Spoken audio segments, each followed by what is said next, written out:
पहले आप ये वीडियो देखिए, इसके बाद हम इसके पीछे की इंग्लिश सीखेंगे।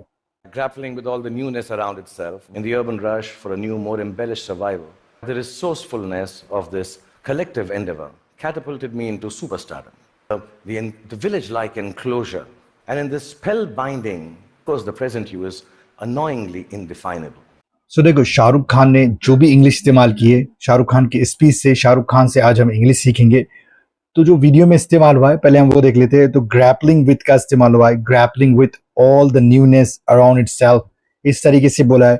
एम्बेलिश्ड सर्वाइवल, इस तरीके से बोला है। Catapulted me into superstardom, village like enclosure of thought, और annoyingly indefinable, spell binding imperfect moment of existence. इसे एक एक करके देखेंगे, बहुत ही एडवांस इंग्लिश इस्तेमाल हुई है। और अगर आप ये सीख लेते हैं तो आपकी भी इंग्लिश बहुत दमदार होने वाली है। तो वीडियो को इन तक देखना पसंद है तो लाइक करना, कुछ समझना है तो कमेंट करना, और एडवांस इंग्लिश स्ट्रक्चर एक ही जगह जाते हैं पीडीएफ में, तो डिस्क्रिप्शन चेक कर लेना। सब में पहले हम सीख लेते हैं जो ग्रैपल विथ का इस्तेमाल हुआ है। अब ग्रैपल विथ का इस्तेमाल कैसे करना है वो भी मैं बताऊंगा फॉर्मूला के जरिए। पहले तो ग्रैपल विथ के मायने भी समझ लेंगे हम, उसके बाद नाउन लगेगा, फिर जेरेंड। जेरेंड यानी वर्ब का फोर फॉर्म होता है, I N G form, going, coming, sleeping. तो आप क्या कर सकते हैं, सब्जेक्ट लगा सकते हैं, वर्ब यानी ग्रैपल, या फिर ग्रैपल भी आ सकता है इस तरीके से। इस ग्रैपलिंग कैसे पूरे फॉर्मूले लिख कर गया हूं, ये सिर्फ ओवरव्यू के तौर पर है, राइट। सो इस तरीके से। फिर उसके बाद क्या है, कोई भी चीज की जद्दोजहद करना या स्ट्रगल कहते हैं हम उसे कहेंगे। तो देखिए, सब में पहले मैं आपको एक चीज बता देता हूं। अगर आपने सब्जेक्ट लगाया, अगर आप यहाँ पे वर्ब लगा रहे, जैसे इज, एम, आर या वॉज वर लगा रहे, तो क्या हो जाएगा, ये ग्रैपलिंग विथ हो जाएगा, राइट। अगर आप सिर्फ सिंपल प्रेजेंट टेंस में इस्तेमाल कर रहे हैं तो ग्रैपल हो जाएगा, या फिर ग्रैपल्स हो जाएगा, जैसे ही grapples with, she grapples with, Sameer grapples with, या फिर आई ग्रैपल विथ, इस तरीके से। अगर इसी को पास्ट में बोलना है तो आई ग्रैपल्ड विथ, इस तरीके से बोल सकते हैं। या फिर I am grappling with, I was grappling with, he is grappling with, या फिर ही वॉज ग्रैपलिंग विथ। इस तरीके से आप कोई भी टेंस में इस्तेमाल कर सकते हैं। ध्यान देना है, नाउन आएगा या फिर जेरेंट आएगा, यानी वर्ब का फोर्थ फॉर्म आएगा, इतना याद रखना है। और इसके मायने भी आपको पता है कि कोई चीज से जूझना या संघर्ष करना। देखते हैं इसका पहला सेंटेंस क्या है। पहला सेंटेंस है, मैं अपनी नई नौकरी की चुनौतियों से जूझ रहा हूं, right. So I am grappling with the challenges of my new job. अब इसी को अगर पास्ट में बनाना है, I was grappling with the challenges of my new job. इसी को अगर सिंपल पास्ट में बनाया तो ये ग्रैपल्ड हो जाएगा और एम कट जाएगा। I grappled with the challenges of my new job, इस तरीके से। तो आप किसी भी तरीके से बना सकते हैं इसे वो समझना है, राइट। ग्रैपल विद, और वो भी है ये वैसे। सो वो अपने डर से जूझ रही है, she is grappling with her fears, right. इसी को पास्ट में बनाया तो she was grappling with her fears, right. इस तरीके से आप बना सकते हैं हजारों सेंटेंसेस एक इससे, राइट। फिर है उसके बाद, हम नई तकनीक यानी टेक्नोलॉजी को समझने के लिए संघर्ष कर रहे हैं, जूझ रहे हैं, जद्दोजहद कर रहे हैं। We are grappling with new technology. अब इसे वर्ड भी बना सकते हैं, WERE, we were grappling with new technology, तो ये पास्ट में हो जाएगा, राइट।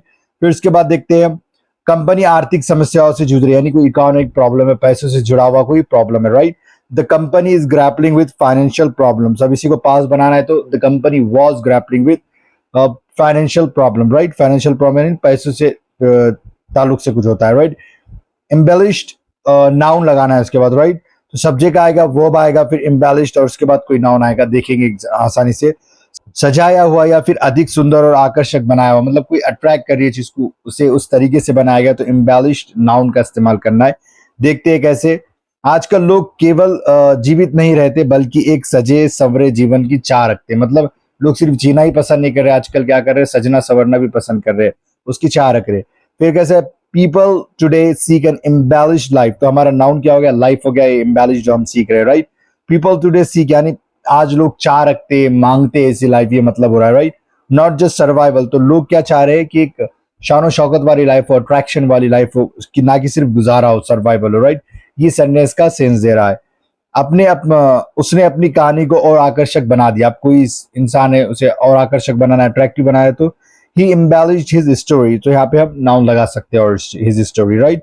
सो उन्होंने कमरे को सुंदर सजावट से सजा दिया। They created an embellished room, या फिर उसकी भाषा सुंदर शब्दों से सजी हुई थी, मतलब उसके लफ्ज बहुत अच्छे थे, भाषा जो बात कर रहा था, right. His speech was embellished with beautiful words, इस तरीके से आप बोल सकते हैं।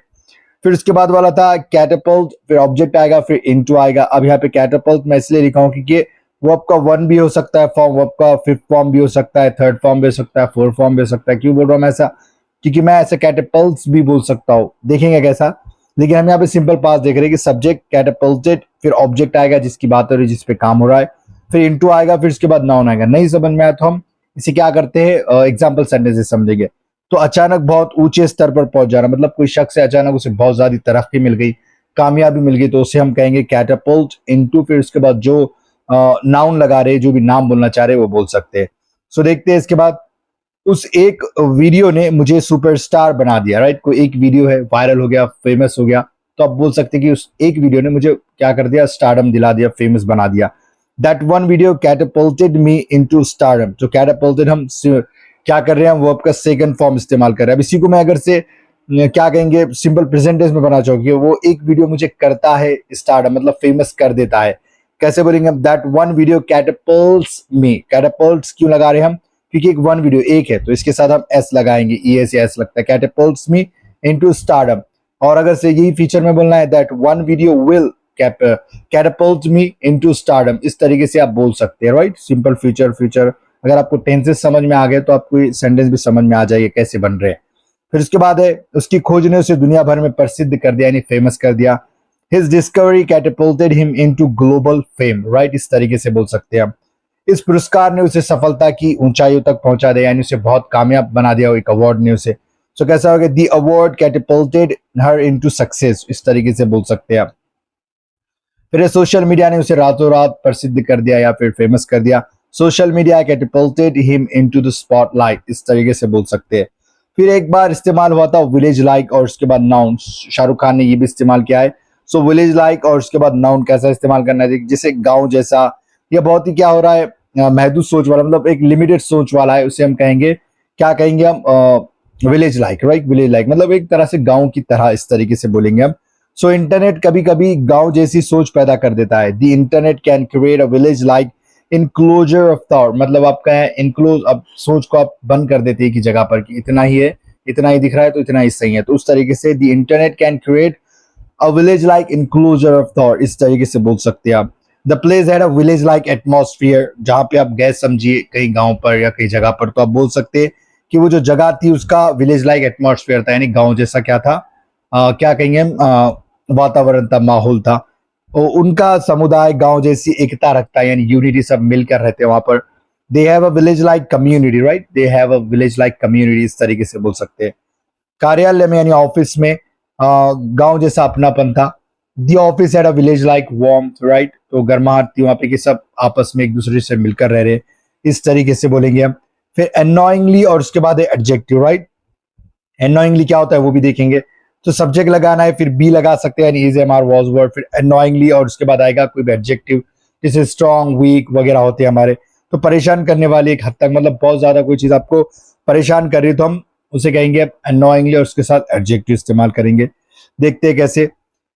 ये समस्या परेशान करने वाली हद तक जटिल है, मतलब ये आपको जो प्रॉब्लम है बहुत ज्यादा परेशान कर रही है, तो उस सेंस में the problem is annoyingly complex. और अगर इसे पास में बोलना है तो the problem was annoyingly complex, या फिर इसे फ्यूचर में बोलना है तो this problem will be annoyingly complex, इस तरीके से आप बोल सकते हो। तो किसी भी प्रेजेंट पास्ट में बोल सकते हैं आप, राइट। वो परेशान करने वाली हद तक धीमा थी, मतलब वो जो स्लो था, वो जो धीमा रफ्तार थी, बहुत ज्यादा आपको चिड़चिड़ा कर रही थी। ही इज अनोइंगली स्लो, मतलब वो जो आदमी है, कोई भी है, लड़का या आदमी, तो वो क्या है, बहुत स्लो चल रहा था, उसकी रफ्तार धीमी थी, तो आपको बहुत ही चिड़ आ रही थी उससे। ये मशीन परेशान करने वाले हद तक शोर करती, मतलब कोई मशीन का काम आवाज बहुत ज्यादा आ रहा है, तो उस सेंस में this machine is annoyingly noisy, इस तरीके से आप बोल सकते हैं। फिर उसके बाद है मौसम परेशान करने वाले हद तक अनिश्चित है, right. The weather is annoyingly unpredictable, मतलब आप कभी जाना चाह रहे और अचानक से बरसात हो जा रही है, तो उस सेंस में बोल सकते हैं कि मौसम का भरोसा ही नहीं, बहुत चिड़चिड़ा करती है, कभी कभी आपको अच्छे से प्लानिंग करते हैं आप। फिर हमारे पास उसके बाद स्पेल बाइंडिंग, फिर उसके बाद नाउन लगा सकते हैं, सब्जेक्ट आएगा, इज एम आर आएगा, फिर उसके बाद स्पेल बाइंडिंग और उसके बाद आएगा नाउन। तो इसके मायने होते हैं कोई शहर अंगेज होना, मतलब आपको बहुत अच्छा जब लगता है तो उसे हम कहेंगे स्पेल बाइंडिंग, राइट। सो देखते हैं क्या है। ये जीवन एक मात्र मुग्ध, मतलब बहुत अच्छा है सैर करने, आपको बड़ा मजा आ रहा है, तफरी जैसे हम ट्रायल करते हो जैसे फीलिंग आती है, वो वाला सेंस है। It was a spell binding moment of life, right. So जो लाइफ का लम्हा था, जो भी जिसकी बात हो रही है, वो बहुत अच्छा था, एक तरह से बहुत मजा आया आपको, वो सेंस आ रहा है। The movie was spell binding, right? So movie बहुत अच्छी थी, आपको बहुत अच्छा लगा। सफर पे जाते जो सीन्स आता है, आपको फीलिंग आती है, वो वाला सीन बहुत अच्छा लगता है। तो his speech was spell binding, उसकी स्पीच बहुत अच्छी थी। सूर्यास्त का यानी जब सनसेट होता है, यानी सूरज जब डूबता है, दृश्य क्या है, उसका जो नजारा होता है बहुत ही स्पेल बाइंडिंग होता है, यानी बहुत अच्छा होता है। The sunset was spell binding. इस तरीके से हमने शाहरुख खान ने जो बोला था, तो हमने वो सीखी, शाहरुख खान से इंग्लिश सीखे, शाहरुख खान की स्पीच से हमने इंग्लिश सीखे।